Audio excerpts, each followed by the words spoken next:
Hey, welcome everyone. Hope you are having a sensational day. I'm absolutely buzzing at the moment. I am in a dark hotel room in Sweden, which is really, really cool.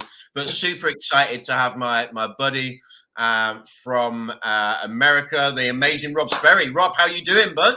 I'm doing great. That's the first thing I thought when we got on before everyone else. I'm like, this guy's like Batman, Gotham City over here, crushing it, making it happen. But anytime I get a chance to chat with you and train with you and train your audience, I just get so excited. I mean, someone like you that's got so much expertise, so much knowledge, podcasts, books, just top 1% of all the leaders. And yet you're one of the most coachable people I've ever met. And I think that's just a huge learning lesson.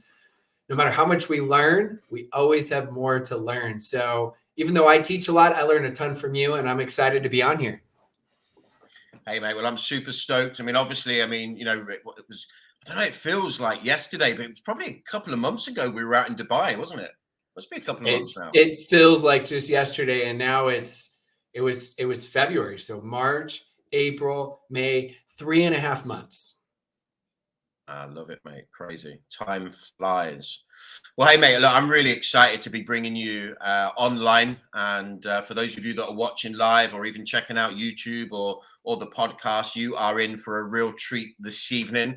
This guy, Rob Sperry, runs amazing events. In fact, actually, this mastermind event I was at in Dubai 3.5 months ago, it seems, was probably, in fact, definitely the best investment I've made in myself since I've been in this industry for 21 years. It was a game-changing event, and I'm really, really grateful. But Rob comes with a real caliber, and he'll tell us a little bit about his story. You know, he's been very successful in the field of network marketing, social selling, you know, becoming one of the very best, but taking that transition into being a generic coach, being recognized as the #1 generic coach in the United States, written some insane books, particularly one of my favorites, is the rank advancement book that you launched probably, I don't know if that was this year. Yeah, January. January, yeah. I mean, you may have gotten it in March with shipping, but January. No, I think it got there in January for you.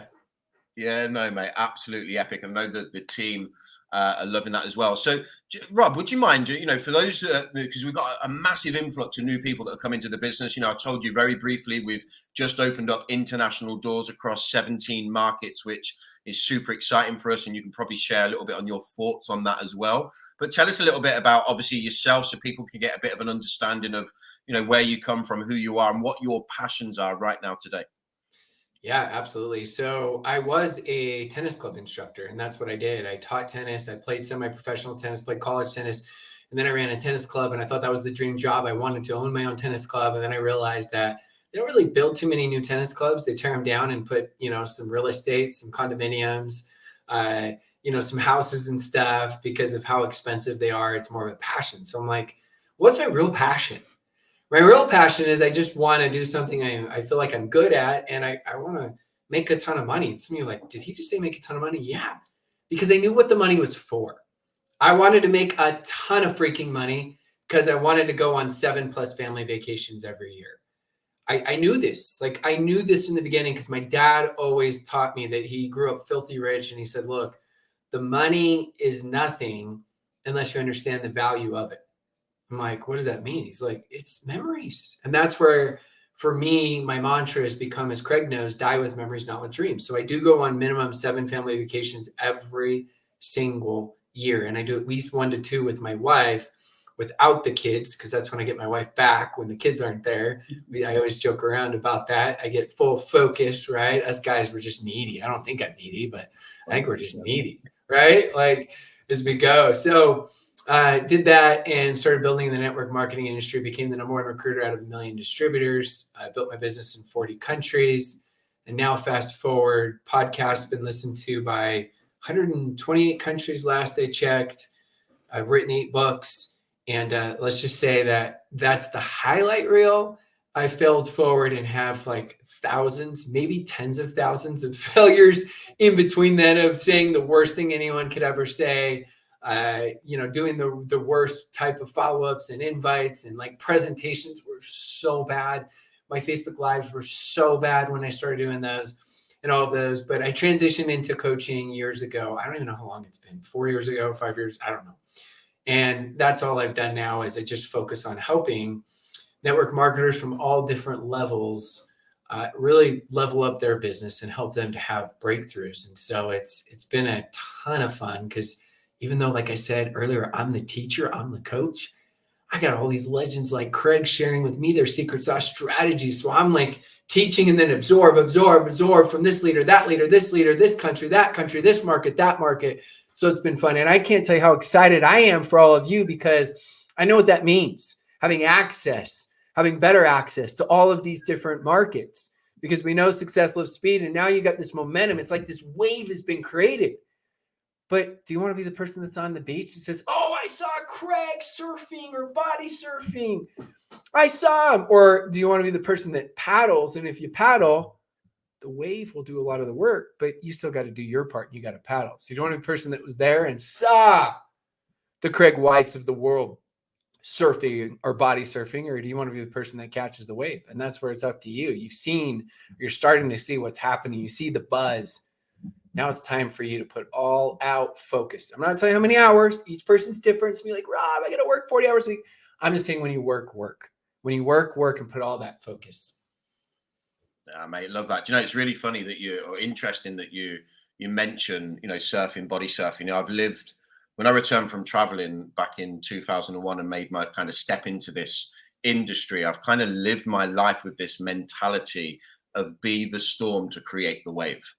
Like, because that's really our responsibility. You've got to be like that whirlwind of activity and energy to be the force to create your future. To, always look at this kind of mindset of, the wave surfing is almost like living the dream kind of, and I guess similar analogy to what you're sharing there. But you've got to be the one to create that wave, to paddle out and to catch it, And I love that you shared that. So something you mentioned just a moment ago, you talked about becoming the top recruiter in a network of 1 million distributors, and obviously you were expanding your business across 40 markets. And I've heard you talk about before, probably personally, but also in one of your books, can't remember which one, but one of them, with regards to recruiting up and that kind of mentality, how that was your focus from the early days. So can you tell us a little bit about your strategies for consistently recruiting at a high level to become the number one recruiter? I mean, to do that, that's an epic achievement. What can you share with everyone to really level up their recruitment focus and results? What's ironic is I didn't even have the goal of being in the top 100. I didn't even think it was possible. I was just trying to survive and have success. And I was so scared of failing that I took all out massive action to get ahead. And as I hyper focused on the income producing activities and reaching out to new people more and more and more, of course, I had some of that. But what I looked at is think of it this way. Let's say on a scale 1 to 10, you're a 7. If you focus on people that are going to say yes to you, then if you go for the really, really easy, you're going to find 5s. It's not even 6s, 5s. And we're not judging people as a human being, okay? We're all equal as human beings. We're talking about just skill set in the business. And of course, if they know someone like you, or if you know them, then they've got to know someone like you. So what we say is every dud knows a stud. Now I preface it as, again, that's not judging him as a human being. I would never ever do that. My mom is the worst sales skill set on the face of the planet. And she's one of the people I love the very, very most and value the very most. So when we say every dud knows a stud, make sure you understand the context of it. It's if they know you, they know someone like you. So I'll come back to that in a second.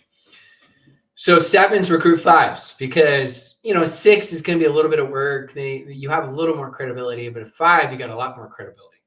Well, then what happens? The 5 does the same thing. The 5 recruits 3s. And what does the 3 do? The 3 recruits 1s. Eventually you wonder why, well, my business sucks. My business isn't growing anymore. And there are different aspects to this, but as you're building your business, that's why if you're 7, you want to reach up, not reach down as much as you can. Now, again, I'll talk about reaching down later, but we reach up and we're trying to increase the influence, increase the impact, increase the leadership. And so I was always looking for the highest caliber people. And at first it was a limiting belief, feeling like, well, why would they say yes to me? And so I started doing this exercise in my mind, and maybe one day we'll write a whole book on this little section here as I'm thinking out loud of things that I did and I taught is I started really doing this exercise of why they should say yes. Why they should say yes. Because think about this. This is what we do. Oh, I can't reach out to Craig. He's way too successful. Oh, Sally, I can't reach out to her because she's never had any success, so she would suck at this. Oh, Julie, I can't reach out to because she has no time at all. Oh, Samantha, I can't reach out to because she has way too much time. She's lazy. You see our brains start like, we rationalize every reason why they shouldn't do it. And we think we're working in our minds because we're thinking, about this person. And it's almost like we feel like we approach them. You haven't even approached them. So I started doing this exercise in my mind of why they should do it. Oh, they have insane credibility. Well, then they get it. They understand leverage. If they've had success or if they have credibility or they've got the contacts, like they'd be crazy not to do this. And I started coming up with this attitude with every single person I spoke to. And it made such a huge difference with my passion, my energy. And then I thought, well, could they be better than me? Well, yeah, if you're 7 and they're 9, of course they could be better than you. So can't you show them what you did wrong? Can't you show them what to do right? Can't you reach up to other mentors like the Craigs in your organization that can help foster that credibility and mentorship? Absolutely. So can't they be a lot better than you? Of course they can. So stop making yourself the issue. When you're talking with them, look, it's about them. It's not about you. It's about them.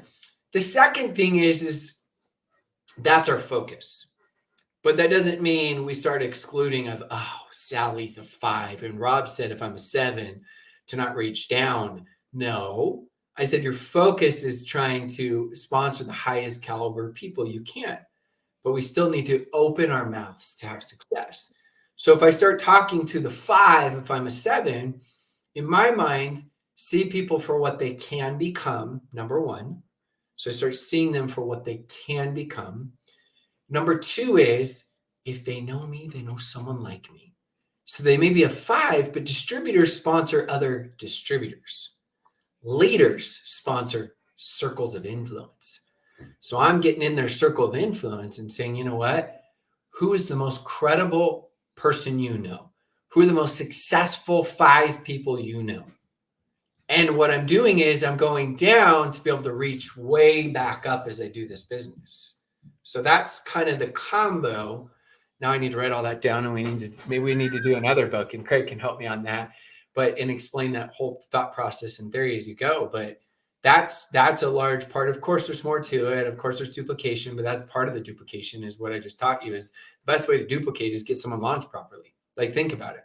Best way to duplicate is if you constantly launched everybody properly over and over and over again, that's your duplication model right there. That is the most simplistic, most efficient, best way to create duplication is to sponsor. And then people are like, well, duplication and retention is more important than recruiting. No, that's not true. Retention is absolutely critical and important. But guess what? If you don't have any recruiting, there's no one to retain. So that's where it starts and begins, right? We want to go to retention because it's a lot easier to think of the systems and reach out to Betsy and say, hey, girl, how can I help you? I'm here for you. Can I help you? Right? And it's like, rather than reach out to the new person that could reject you. And, I'm a recovering people pleaser, so I hated rejection. I took it personally, even though everyone's like, don't take it personally, right? If you go and order and you get some coffee and the waiter says, or the waitress says, do you want any coffee? And you say no, they're not offended. They're like, so don't you be offended. Some say yes, some say no. It didn't matter what people told me. I was still offended, even if I didn't show it on the outside. So that's my answer to really help out as far as sponsoring, recruiting, and sponsoring up, and then sometimes going down and then going back up. Yeah, fascinating. You know, it's interesting, and until then, I didn't really think. I actually spoke to a guy yesterday afternoon who, I guess, if I go back even just a few years, I probably wouldn't have approached him. He's the CEO of a big investment bank in America. He's based in Copenhagen and multi-millionaire. Anyway, I just had a really good chat with him yesterday, and he just wants to make a difference. I mean, he invests in a lot of things. He wants to make a difference to people. Never had any connection with network marketing. Discussed obviously how the business is really positively influencing people all around the world at the moment. And he's like, do you know what? Like, I really want to have a look at this. The guy's a multi millionaire, but he's interested. Now, I don't know where it's going to go, like it, but it's nice to communicate with somebody that I connected to at an event years ago. And from time to time, we've interacted on each other's social media. But just such a really, really nice guy. And I think, you know, you just sometimes got to be brave. What's the worst that can happen? I guess that when you're just going to have a great conversation, you're going to connect with somebody, step out of your comfort zone, and maybe learn to raise your own game. Like for me, raising my game to speak to somebody of that caliber was like, when I look back at it, I'm like, oh wow, actually. But then, you know, people are people, mate, right? People are people, and like you said, like what's the worst they say? They say no. Like, you know what? Get over it. Like, big deal. Some are going to say yes. Some are going to say no. Like, it's all part of the process as we go and we build. So, yeah, bring it on.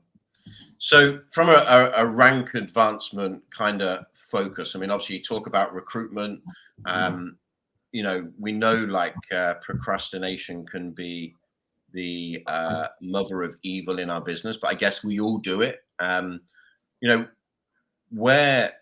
what kind of advice, you know, from your experience, you know, for people that are like maybe new to the business or learning to trying to get into a groove? I know we've discussed things over time, but it'd be really nice if you can share some ideas and thoughts with people about, I guess, removing excuses and accelerating their success. Like now, especially, maybe share some things as well on your kind of knowledge on international, you know, sponsoring as well.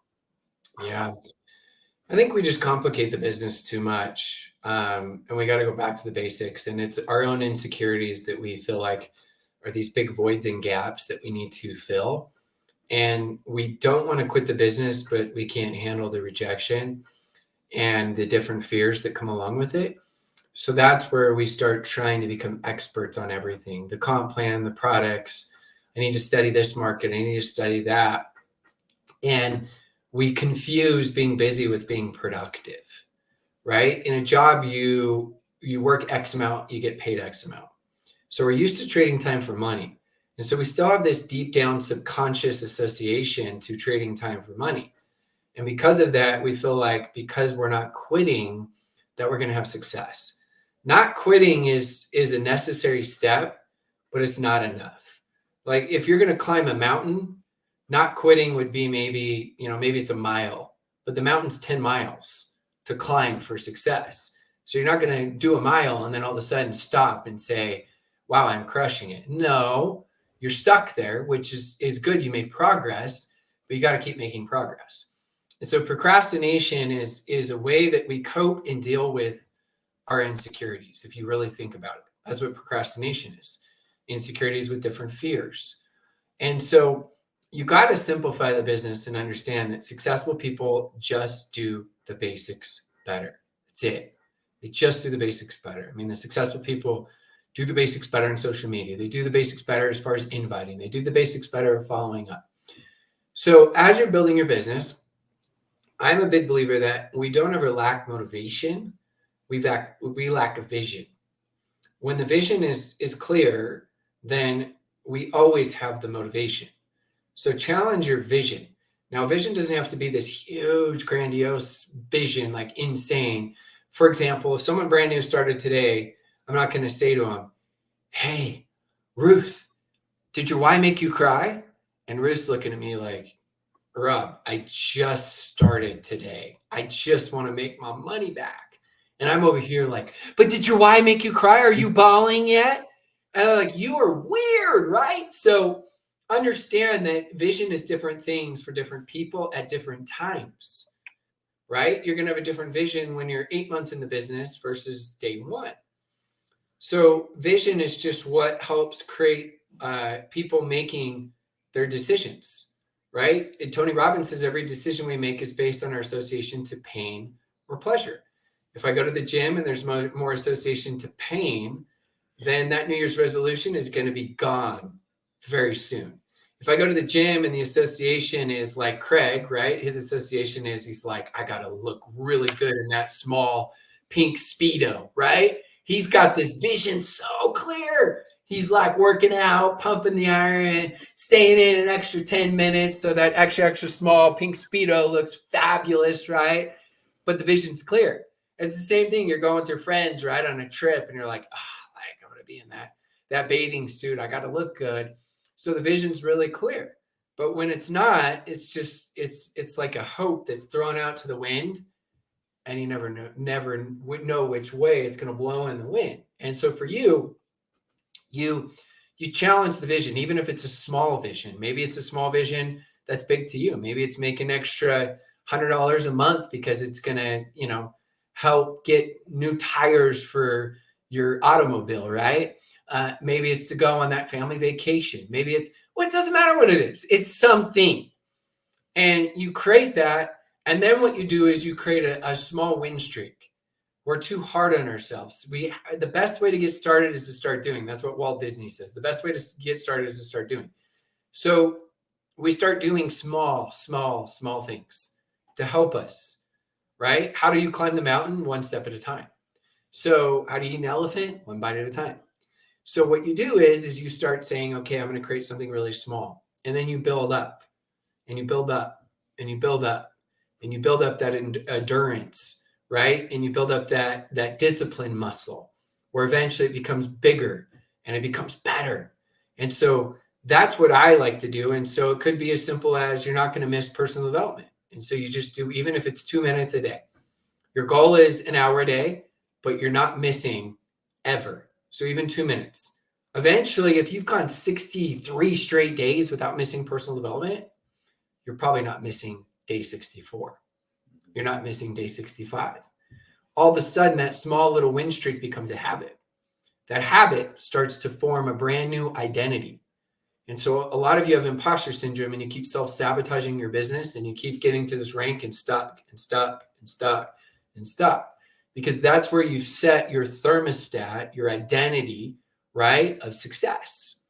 And so I'm trying to help to go above that thermostat with small little simple steps so we can keep raising the temperature of success as you go. And so I look at it with these new emerging markets. It's the basics. Who do you know that lives in? Who do you know that loves to visit? Who do you know that loves this country? Who do you know that's been to? Who do you know that has connections to? Right? It's like the simple questions. Who do you know? Who do you know? Who do you know? Fill in the blank. Social media posts, stories, asking people specifically. And what happens is it leads you to other people. But a lot of times they're like, well, why? Like, because we're blowing up. We're doing this and this and this. Well, I'm interested. I know this person who knows this person and this person. So it actually can help you build in your current markets. When I focused on international, I crushed it the most in my own market because it made my own market a bigger excuse where I was currently building. So I know that's a mouthful. That's a lot.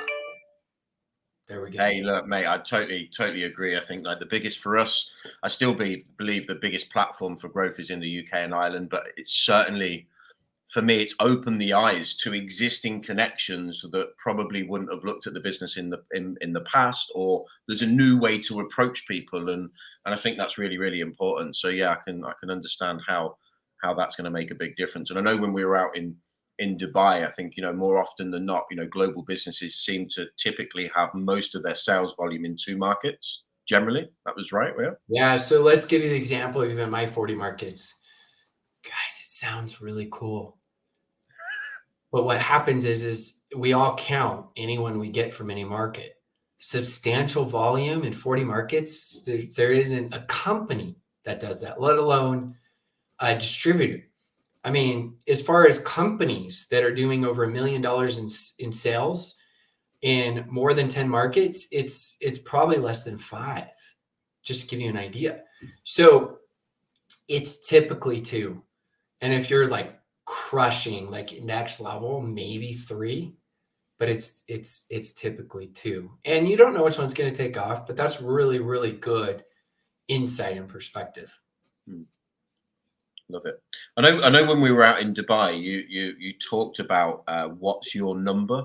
It was something you were kind of, I know you've just been talking about obviously vision, and it kind of reminds me back about taking me back when you were talking about being more intentional with your time in your business, and you talked about this mindset of what's your number, and then obviously you talked about vision and environment and discipline, I think. So, you know, do you want to share like with these guys? I know I don't want to take up too much of your time because I'm really, really grateful that you're here, but do you want to share a little bit with people about this kind of mindset of what's your number?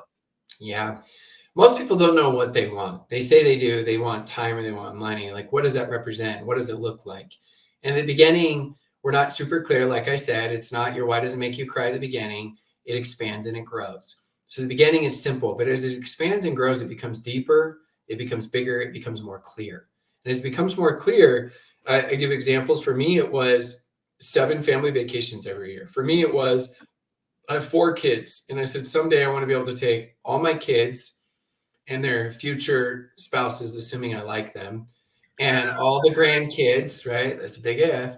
I got to hold them hostage a little bit, especially the son-in-laws, you know, someday we'll see. My oldest is 17. He's a boy though.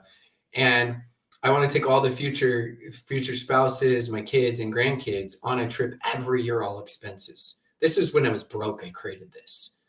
I created a lot of other goals I won't go into, and a lot of them have been achieved and a lot of them still haven't. And then I looked at that and then I started to reverse engineer and say, okay, what's the number I need to reach to be able to hit these different types of goals? And as I achieved them at different moments, I created new ones. So I won't share what it is. It's personal, but a couple of friends I've shared with, and we have dates that I have a specific goal that I'm going to hit as far as a net worth in 4 years. And that number has a purpose. There's things allocated to it. It's not to just make more money. Just throwing out a number to make more money will never, ever work. When you read your rank advancement blueprint and you start advancing through the ranks, and then you get to the section all on legacy leadership, you'll understand what I mean. At the beginning, you're kind of like, yeah, but until you get there, you'll understand. And I started creating that. And that really helped drive me and gave me purpose. And so for all of you, you got to create a number, because if not, it's always more. And you're going to fill your insecurities with more money and more money and more money and more money. And maybe you're doing it for your family, but I see so many people lose their families because they work so hard trying to do it for their family, and they lose sight of what that clear vision and that goal was. So now, not only do I have this number I want to hit, and I'm going to hit, but I'm going to do it working 25 hours a week on average, because I worked my butt off. I put my time in, and part of my goals that I created years and years ago is I said, someday I'm going to coach my kids' high school tennis teams. I make $0. 6 months of the year, I work 25 to 30 hours a week, coaching, traveling to these matches and setting things up and doing dinners after and stuff. And then of course, just practicing with them 25 to 30 hours a week, 6 months of the year. My son and my daughters, and I just finished my son's like 3 weeks ago. And so I'm like, you know what? I've got seasons for tennis. I got to plan most of my masterminds before or after. And I got to get done what I got to get done. So not only did I create a number goal, what I did is I created a number of hour goal so that my efficiency and focused on abundance and leverage. And I had to shatter many limiting beliefs. And so, yes, it goes with, you know, what's your vision? How clear is it? And then after that, you got to see what your surroundings, what's your environment? Because if I'm an alcoholic and I say my vision is to stop drinking, and then my environment's got alcohol next to my bed and in my pantry and my refrigerator and all over the house, that's like a seed, trying to plant a seed and say grow, and you just throw it on your, on your kitchen floor. It's not going to grow. It's in the wrong environment. And then the third thing is if you have the right environment, then what you're going to do is you're going to create the right discipline. Right? The disciplines are giving up some of your likes to gain more of your loves. And then from there, it's going to be able to create your habits and create those win streaks I talked about. And that's the formula for success: vision, environment, discipline, and habits, which create win streaks, which increase energy, which help you to just absolutely crush it. Easier said than done. I'm still challenging myself in all aspects of my life to get better and better, right? To create the right vision and then create the right environment. But I know you can do this. I know you can make it happen. You got a company that's too good. You got leadership that's too good. You got products that are too good. You got international markets that are open now. It's too good. The question isn't, can you do it? The question isn't, is it worth it? You can do this, and yes, it's worth it. The question is what are you going to do right now to progress your business? And don't be so hard on yourself. Some days you walk, some days you crawl, some days you sprint, some days you jog. But your goal is to always constantly be making progress, because then you can look back and you'd be like, I climbed that mountain. And then you're going to go climb down the mountain, and you're going to go bring more people with you every single time. And each time it's going to become easier and easier. It doesn't make it easier ever to climb the mountain, but it will make it easier and easier. Yeah, absolutely love that, man. It's not just the journey, it's who you're on, it's who you're riding with, right? I think the quality of our life certainly lies within the quality of our relationships. Mate, I'm really, really grateful for you jumping on this afternoon for you and this evening for us over here in Europe. Just remind me, like, so I'm going to try, because obviously I've not got them to hand and my brain's a little bit frazzled, but with it's 5 books you've authored now, is that right? Is it 5 or is it more? Because you've got Gamer Networking, Gamer Con. I can't remember the exact name. How to Build a Six-Figure Income book. I can't remember the exact name. Rank Advancement Blueprint, and then obviously you've just launched the Ultimate Script book as well, I believe. Here we go. So this one was first. Yeah. I actually suggest that people read this first, because Mindset will eat Skills and System for breakfast. Yeah. And then this one second. I probably should start teaching that because people ask. And then this one third. Yeah. Right, as it's deeper. This one can be actually before the blue one, so it could be before this. They're kind of go together. So those are my 4 like personal main ones. And then little ones like this one is just, I mean, it's literally all recruiting, no fluff, just straight tactics, and it's 30 pages, super short. Yeah. And that's on Amazon. And then these are the book collabs. So Recruit Your Way to 6 Figures. Yep.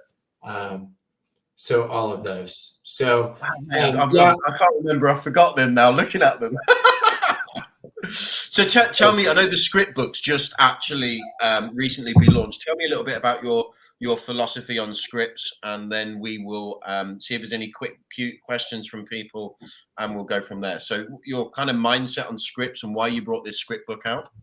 Yeah, for sure. And I'm just checking as you say that, and then I'm going to answer this question because people ask for links, and I've got so many links now I forget. But bookbundle.robsperry.com, and that should have most of them all in one place. That's the best deal. You can go to Amazon as well, but bookbundle.robsperry.com. So your question was my theory on scripts. So the reason why I was hesitant and never wrote a book on scripts or even taught scripts is because I felt like they were too robotic and they were too impersonal. But it was one of the top questions that I constantly got. And so eventually I thought through the process and I said, you know what? I always teach extract the principle, right, as you're teaching people, and apply the technique with your style or personality. And so because of that, I said, you know what? I can teach the principle. So in this, for example, this script book here as we go, I mean, I'll just pull up one. These are strategies, first interactions and simple invites. So it goes through that and it says it will teach the principle, right, before you go into it. So it will say, okay, here's exactly what you can say. But then I teach, okay, the principle is short and sweet. The principle is urgency synonymous with wealth. The principle is this. And here are some ideas of technique, but if this doesn't work for your style of personality or the words you would use, insert your own. And so I think people confuse that when they're learning and listening to trainings. They're like, well, Craig says it just like this, or Rob says it just like that. Yeah, but what's the principle? We're using our own style and personality. What's the timeless principle everyone should use? And when you can understand that, it helps a ton. And that's what I teach throughout this book, because I just felt like scripts were just taught improperly many times. And so this book took, a while to write. And then I reached out to Coach Brian Fryer, my friend. I'm like, I'm stumped. I'm 60% done. You fill in the rest. And then I'll come back and I'll look at it. Like, that's exactly what I said to him, probably word for word. She's like, all right, I'd love to. And we just go back and forth and teach. Like, I mean, there's probably like 40 at least different scripts that give you from everything from Instagram to LinkedIn to different platforms to follow up to cold messaging to warm messaging to if they ghost you to all that stuff. So it's a super simple read, but it's 105 pages, no fluff, just straight to the point as we go. Love it. Hey, well, mate, a massive thank you. So just a reminder, everyone, I think you said bookbundlerobsperry.com. Also, you've got Network Marketing Breakthroughs by Rob Sperry as your podcast, which is Yeah. epic. I know we've got some big fans on here, mate. So a lot of people will know. I know a lot of you guys may be catching the replay. So make sure you hashtag replay, connect with Rob. Anyone got a quick question for Rob before we go? There's got to be at least one question for Rob. Hey, Just one. Jerry, like, what's happening? We got Luba, your better half's on. We got, yeah, you know, Luba's on. We got Gary. This Gary just did her first launch Zoom last night into Bulgaria. So she's originally from Sofia or Sofia, if I get it. I never pronounce it correctly, but it's anyway the capital of Bulgaria. So super cool. Any questions before we? Are you still practicing the axe throwing, Rob? I've only been twice, and both times is when I went to the mastermind. And here's my quick lesson on this. I went in, I'm just going to be totally honest. I thought it was going to be good. And I went in, and the first like 9 throws, like they would hit it and it wouldn't stick. And I'm like pissed off inside, but I'm not sure on the outside. I'm like, I thought it was going to be good. So I thought to myself, like, what do we teach people? The ability to learn how to learn is the greatest ability one can have. So I had people start recording me. And I looked at it and I said, you know what, whatever I'm doing, I'm going to start doing the opposite and changing and adapting until I figure it out. So when I was throwing it, for whatever reason, when I started throwing it and it's called pronating in volleyball or tennis or throwing, where you kind of go like this with your wrist a little bit. So I started throwing and pronating a little bit when I would throw the axe, and all of a sudden it started sticking. Pretty soon I threw 10 in a row, not like the bullseye, but in the bullseye kind of area. Everyone was like, what the crap? So we did a whole lesson on it in the mastermind. So then I threw an underhand, and the first one hit the bullseye. I'm like, I'm done. Like, I'm done. The left hand threw it at the bullseye. I'm done. Now, the second time I went and tried it, and it took a second, and then I started getting it a little bit. But it was just, it's like everything. You start figuring out, I need to take a step back, a step forward, release a little harder, softer. And then once you get it, you memorize it and do it better and better. That's what we do in everything. That's what we do in network marketing. Invite this way, start testing it. 20 invites this way, 20 invites this way, see which one works better and say, okay, this one I'm using, and then I'm going to create a variation of this one, and I'm going to split test again and again and again and again. And I teach that in this book until eventually you get it. Like, it's the ability to learn how to learn. And so it was fun to really, just implement that and show people real life. It wasn't the plan. Love it. Hey, mate, your axe throwing would be epic here. Like, the Uppsala, I think, has got some kind of Viking kind of tradition. It kind of rings my bells in my mind. Sorry, the bells in my mind from years ago with, being learning something about Vikings and Uppsala. I drove past it today. I'm like, oh, Uppsala, great area for you. Have you ever been to Sweden, Rob? Never. Oh, mate, you need to stick it on your list. Beautiful country, beautiful country.